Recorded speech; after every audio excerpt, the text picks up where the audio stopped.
El sol nos olvidó ayer sobre la arena. Nos envolvió el rumor suave del mar.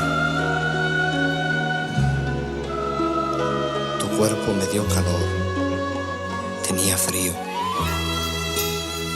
Y allí, en la arena, entre los dos nació este poema.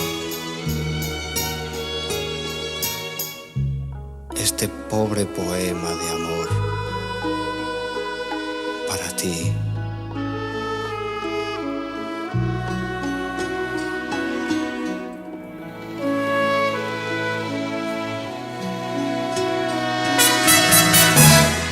Mi fruto, mi flor, mi historia de amor, mis caricias,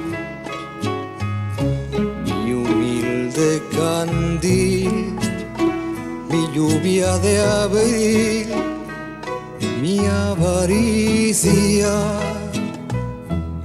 mi trozo de pan, mi viejo refrán, mi poeta, la fe que perdí, mi camino y mi carreta, mi dulce placer, mi sueño de ayer, mi equipaje, mi tibio rincón, mi mejor canción, mi paisaje,